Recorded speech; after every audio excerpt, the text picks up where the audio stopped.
2 militaires maliens ont été tués et 8 blessés dimanche dans l'attaque d'une position de l'armée par des terroristes à Al-Moustarat, dans le nord-est du Mali, ont indiqué des sources militaires maliennes. Le bilan de l'attaque a été confirmé par une deuxième source militaire, selon laquelle les 8 blessés ont été évacués vers l'hôpital de Gao.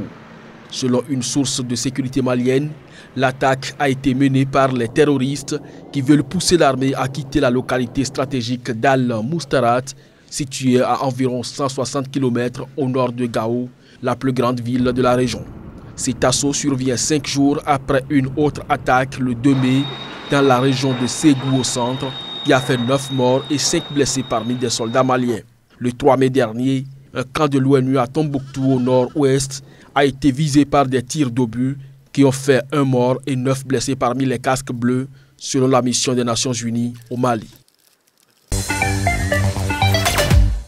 26 personnes sont mortes hier samedi lorsque 2 autobus voyageurs sont entrés en collision et ont pris feu non loin d'un site de carrière au point kilométrique 96 sur l'autoroute reliant Lagos à Ibadan, au sud du Nigeria. Selon un témoin, les 2 autobus de 18 places ont eu une collision frontale. Selon toujours ce témoin, l'un des survivants est un bébé qui a été projeté par la fenêtre de l'un des bus par le père. Un responsable supérieur de la Commission fédérale de la sécurité routière, FRSC, qui m'a confirmé l'incident par téléphone, a déclaré que 24 personnes tuées étaient brûlées au-delà de la reconnaissance. Il a attribué l'incident à la vitesse excessive et au dépassement injustifié. Il a ajouté que les blessés ont été emmenés à l'hôpital central d'Ibadan pour le traitement, alors que les corps des victimes décédées ont été déposés à la morgue d'Adéoyo.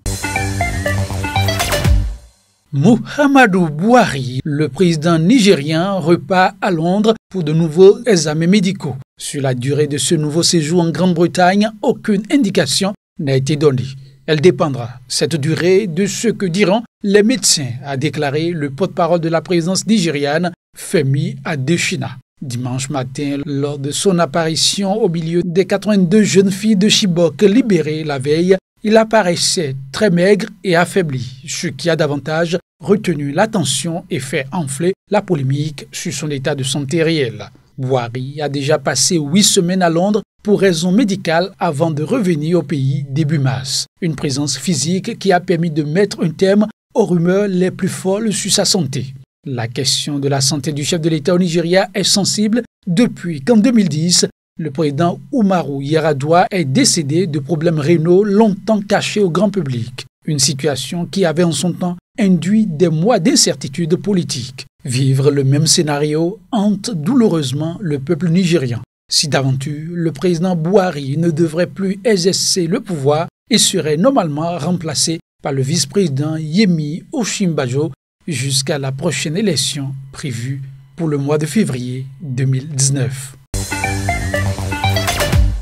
Au Burkina Faso, alors que le procès devant la Haute Cour de justice de Blaise Compaoré et de 31 membres de son dernier gouvernement a repris ce lundi, il a de nouveau été renvoyé à lundi prochain. Et pour cause, il y a eu un incident d'audience et tous les avocats de la défense ont décidé de boycotter le procès. D'abord, ils ont soulevé des exceptions d'inconstitutionnalité sur 2 points. Le premier concerne la Haute Cour de justice qui ne prévoit pas le double degré de juridiction. Aucun recours n'est possible. Le deuxième concerne la loi sur la Haute Cour de justice révisée après la chute du régime de Blaise Compaoré. Les ministres n'étaient donc plus en fonction et c'est selon eux contraire au principe de non-rétroactivité de la loi. Les avocats ont donc saisi le Conseil constitutionnel et demandé à la Haute Cour de justice de renvoyer le procès le temps que le Conseil constitutionnel donne son avis. Ce que la Cour a refusé de faire et c'est ce qui a entraîné le boycott de l'audience.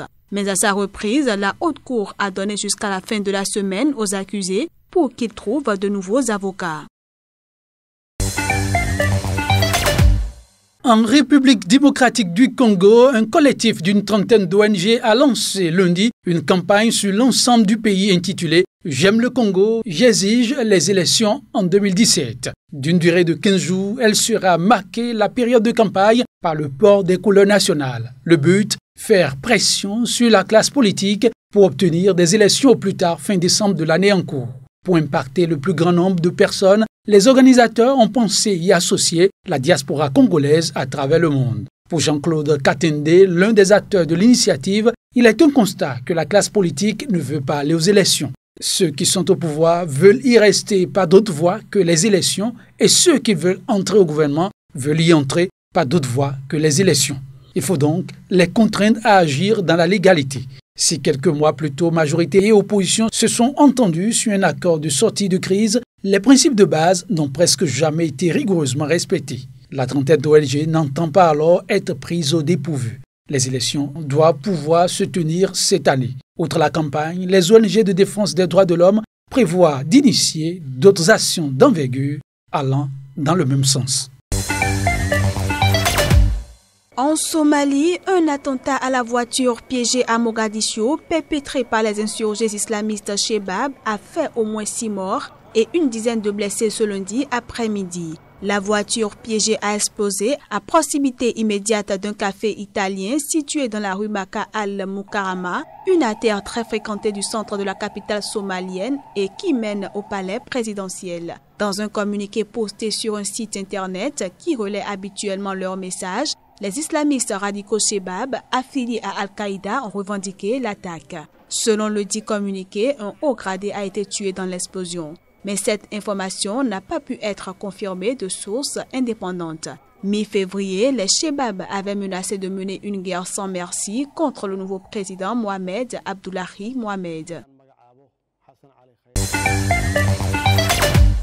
La communauté économique des États d'Afrique de l'Ouest CEDEAO est devenue officiellement ce mardi la première organisation régionale à adopter un plan d'élimination de l'apatridie lors d'une conférence ministérielle à Banjul, la capitale gambienne. Le Haut Commissariat de l'ONU pour les réfugiés a lancé en novembre 2014 une campagne pour éradiquer à l'horizon 2024 le phénomène de privation de nationalité qui concerne des millions de personnes. En Afrique de l'Ouest, l'apatridie, due notamment à des législations restrictives en matière de transmission de la nationalité, concerne surtout la Côte d'Ivoire où vivent de nombreux apatrides provenant du Burkina Faso. C'est d'ailleurs dans la capitale économique ivoirienne, Abidjan, que les 15 États membres de la CEDEAO ont adopté le 25 février 2015 une déclaration qui reconnaît l'apatridie comme un fléau en Afrique de l'Ouest et se sont engagés à mettre fin à ce phénomène d'ici 2024. L'Afrique de l'Ouest se pose en leader de la lutte contre l'apatridie en Afrique et dans le monde, selon le test publié à l'issue de cette réunion des ministres de la Justice et de l'Intérieur de la CEDEAO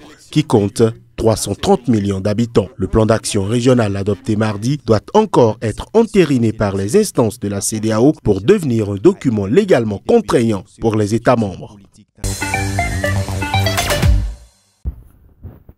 La Commission électorale nationale indépendante, la CENI, a remis aux partis politiques en lice pour les élections municipales complémentaires du 28 mai prochain les spécimens du bulletin de vote.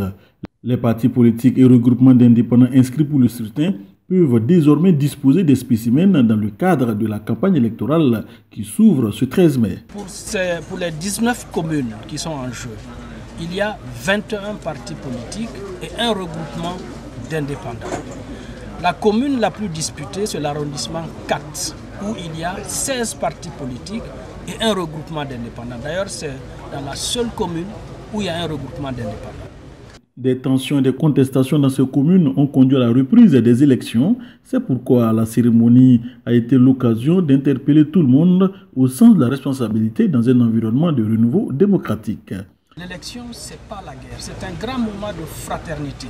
Comme on voit un peu partout ailleurs, la désignation des représentants est un grand moment citoyen qui doit plutôt unir que désunir. Et c'est dans ce sens-là que nous travaillons et c'est pour cela que nous appelons aux partis politiques, nous appelons à la société civile et aux forces vives dans chacune des communes en compétition pour que effectivement elles soient, en tout cas ces forces-là, soient en avant pour que le processus évidemment atteigne son objectif qui est de permettre que ces communes se dotent d'un exécutif local avec un maire choisi pour les intérêts de la population.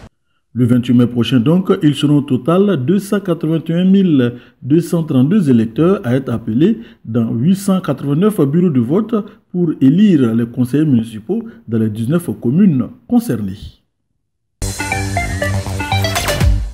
Nouvel attentat revendiqué ce mardi à Mogadiscio par les islamistes Chebab. Une voiture piégée a explosé devant un célèbre café d'une des artères principales de la ville. Malgré les cicatrices de la guerre, la grande métropole de Mogadiscio a les apparences d'une ville portuaire normale. Sauf que le 1,5 million d'habitants de la capitale vit dans la peur d'une nouvelle attaque des djihadistes Chebab qui entretiennent toujours des cellules clandestines et qui ont juré de frapper durement les autorités somaliennes, quelles qu'elles soient. Cette fois, c'est le célèbre café italien qui a été visé. Situé sur l'avenue Maka al-Mukarrama, l'une des principales artères de la capitale qui mène au palais présidentiel, l'établissement se trouve près du bureau des passeports. Il est fréquenté par des officiers d'immigration et des militaires. Ce sont eux que les islamistes ont voulu frapper de leur propre aveu. Une voiture bourrée d'explosifs a été mise en feu à quelques mètres de là, en plein après-midi, donc en pleine affluence, selon un témoin oculaire. Depuis l'élection du président Farmadio, les Chebab frappent quotidiennement dans la capitale et dans les campagnes alentours, assassinats ciblés, attaques éclairs de villages et d'avant-postes militaires,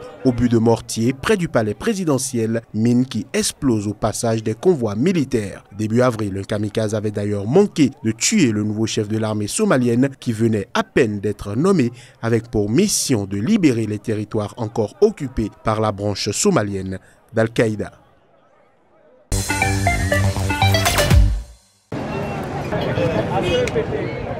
Manifestation mercredi à Niamey, au Niger, contre la mauvaise gouvernance et les pénuries d'électricité.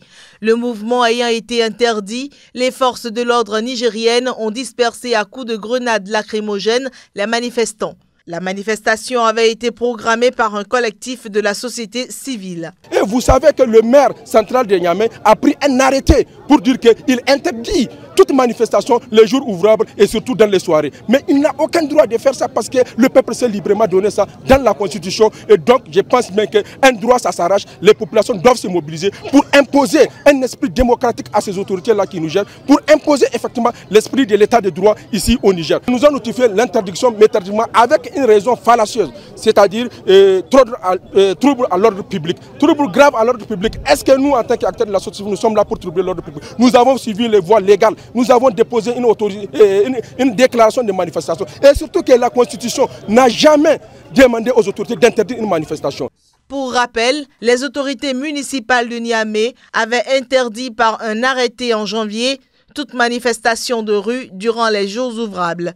Une décision qui faisait suite à des manifestations qui avaient été organisées à Niamey par la société civile contre le gouvernement du président Mahamadou Issoufou et la vie chère.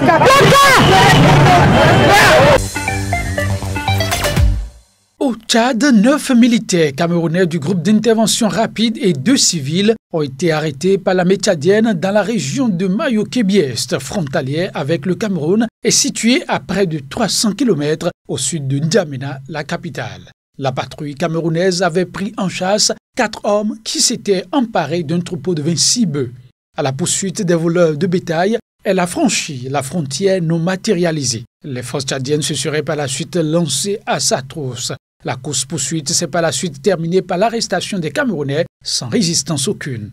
Selon N'Djamena, les militaires camerounais étaient armés de fusils d'assaut de fabrication française FAMAS à bord d'un pick-up monté d'une mitrailleuse. Mais des sources camerounaises ayant requis l'anonymat laissent entendre que les militaires camerounais n'étaient qu'à 2 km de la frontière camerounaise portant des fusils d'assaut de fabrication israélienne Galil. Pour éviter que la situation ne s'envenime, l'option diplomatique a finalement été utilisée par les 2 parties pour la libération des 9 infortunés.